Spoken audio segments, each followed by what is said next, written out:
अस्सलामुअलैकुम नाजरीन, welcome to आवाज़ हकीकत। आज हम स्ट्रेटेजिक डिफेंस की दुनिया में होने वाली उन खामोश मगर बहुत गहरी तब्दीलियों पर बात करने जा रहे हैं जो हाल ही में साउथ एशिया का पावर बैलेंस बदल रही हैं। ये बात सिर्फ अफवाहों तक महदूद नहीं रही, बल्कि इंडियन मीडिया खुद इस पर खुलेआम डिस्कशन कर रहा है। खास तौर पर हिंदुस्तान टाइम्स की एक रिपोर्ट ने इंडियन डिफेंस सर्कल्स में बेचैनी पैदा कर दी है। इस रिपोर्ट के मुताबिक पाकिस्तान ने हाल ही में तकरीबन 300 लॉन्ग रेंज हाइपरसोनिक मिसाइल्स अपने डिफेंस सिस्टम में शामिल किए हैं। ये दावा इंडियन डिफेंस ऑफिशियल्स के अननेम्ड सोर्सेज पर मबनी है, ना कि पाकिस्तान के किसी ऑफिशियल बयान पर। इसी रिपोर्ट ने इंडियन डिफेंस सर्कल्स में बेचैनी पैदा की है। इंडिया का सबसे बड़ा डर ये है कि पाकिस्तान ने खामोशी से चाइना की हाइपरसोनिक मिसाइल टेक्नोलॉजी हासिल कर ली है। ये वो वेपन्स हैं जिन्हें इंटरसेप्ट करना आज के दौर के एडवांस से भी एडवांस एयर डिफेंस सिस्टम के लिए बहुत मुश्किल है। इसलिए YJ-17 और YJ-20 के नाम इंडियन डिफेंस फोरम्स में बार बार लिए जा रहे हैं। अगर हम रीसेंट डेवलपमेंट देखें तो 2025 के एंड पर पाकिस्तान से मिसाइल टेस्ट की कुछ तस्वीरें और वीडियोस सामने आई थी। इन विजुअल्स में जो बूस्टर नज़र आया वो आम बैलिस्टिक मिसाइल से बिल्कुल मुख्तलिफ था। डिफेंस एनालिस्ट ने इस बूस्टर को चाइनीज़ YJ-17 हाइपरसोनिक मिसाइल के बूस्टर से बहुत ज़्यादा सिमिलर बताया। YJ-17 कोई नॉर्मल मिसाइल नहीं है, बल्कि ये एक हाइपरसोनिक ग्लाइड व्हीकल सिस्टम है जो मार्क 5 से भी ज़्यादा स्पीड पर फ्लाई करता है। इसका मतलब ये है कि ये मिसाइल आवाज़ की रफ्तार से कई गुना तेज़ होता है और 500 से 1000 किलोमीटर दूर टारगेट को रिस्पॉन्स का बिल्कुल भी टाइम नहीं देता। इस मिसाइल की सबसे बड़ी खासियत इसका विंग बॉडी डिज़ाइन है। सिंपल अल्फाज में इसका शेप ऐसा होता है जो हवा में लिफ्ट ज़्यादा और रेजिस्टेंस कम पैदा करता है। इसलिए इसका लिफ्ट टू ड्रैग रेशो बहुत हाई होता है, जो मिसाइल को फिजा में अचानक डायरेक्शन चेंज करने की एबिलिटी देता है। अब बात करते हैं YJ-20 की, जो YJ-17 से भी ज़्यादा एडवांस टेक्नोलॉजी रिप्रेजेंट करता है। चाइना ने हाल ही में अपने नेवल वॉरशिप से YJ-20 का टेस्ट फायर शो किया। ये एक वेव राइडर हाइपरसोनिक मिसाइल है जिसका डिज़ाइन कॉनिकल यानी कोन शेप्ड का होता है। YJ-20 की असली ताकत इसकी कंट्रोल एबिलिटी है। इस मिसाइल में स्पेशल कंट्रोल फिन्स लगे होते हैं जो इसे मिड एयर में भी बिल्कुल एयरक्राफ्ट की तरह मैन्यूवर करने की इजाज़त देते हैं। ये मिसाइल टारगेट के बिल्कुल ऊपर पहुंचकर भी अपनी डायरेक्शन बदल सकता है, जो इसे एयर डिफेंस सिस्टम्स के लिए बहुत मुश्किल टारगेट बना देता है।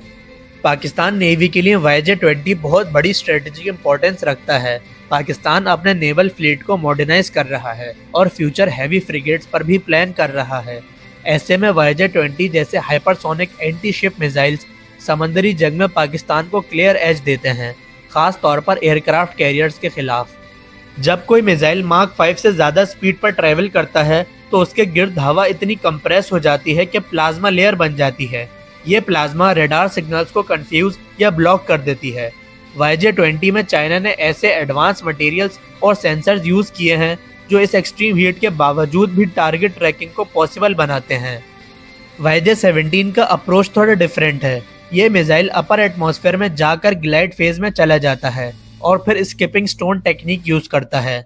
जैसे पानी पर पत्थर उछलता है, वैसे ही ये मिसाइल बार बार अल्टीट्यूड चेंज करता है, जिससे रडार के लिए ये घोस्ट टारगेट बन जाता है।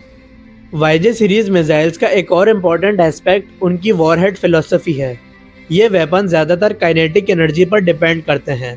मतलब अगर एक्सप्लोजिव कम भी हो तो सिर्फ स्पीड और वज़न का इम्पैक्ट ही इतना ज़्यादा होता है कि एयरक्राफ्ट कैरियर जैसे बड़े टारगेट्स को भी तबाह कर सकता है। इंडिया के बरक 8 और S-400 जैसे एयर डिफेंस सिस्टम्स एडवांस ज़रूर हैं, लेकिन हाइपरसोनिक मिसाइल्स के गैर मुतवक्का पाथ और एक्सट्रीम स्पीड की वजह से कोई भी सिस्टम 100% इंटरसेप्शन की गारंटी नहीं देता। यही वजह है कि इवन अमेरिका और यूरोप भी इस टेक्नोलॉजी के सामने चैलेंजेस फेस कर रहे हैं। पाकिस्तान सिर्फ इंपोर्ट पर डिपेंड नहीं कर रहा, बल्कि इसका ज़्यादा फोकस ट्रांसफ़र ऑफ टेक्नोलॉजी पर है, जहां हाइपरसोनिक ग्लाइड व्हीकल्स को लोकल बैलिस्टिक मिसाइल के साथ इंटीग्रेट किया जा सकता है। पाकिस्तान को बैलिस्टिक मिसाइल डेवलपमेंट में पहले से ही एक्सपीरियंस है और इस कॉम्बिनेशन से एक सस्ता मगर बहुत डेडली सिस्टम बन सकता है। आखिर में ये वाज़ेह हो जाता है कि रीजन में power balance Aahista Aahista shift हो रहा है। पाकिस्तान ने खामोशी से अपनी डिफेंस कैपेबिलिटी को उस लेवल पर पहुंचा दिया है जहां कोई भी मिस एडवेंचर दुश्मन के लिए बहुत महंगा साबित हो सकता है। YJ-17 हो या YJ-20, ये वेपन्स पाकिस्तान के डिफेंस पोस्चर को एक नई और ज़्यादा पावरफुल डायरेक्शन में ले जा रहे हैं। नाजरीन, आज के लिए इतना ही। अगर आपको आज की वीडियो पसंद आई हो तो वीडियो को लाइक करें, अपने दोस्तों के साथ शेयर करें और हमारे चैनल आवाज़े हकीकत को सब्सक्राइब करना ना भूलें। साथ ही साथ बेल आइकन ज़रूर दबाएं ताकि आपको ऐसी ही लेटेस्ट डिफेंस अपडेट सबसे पहले मिल सकें।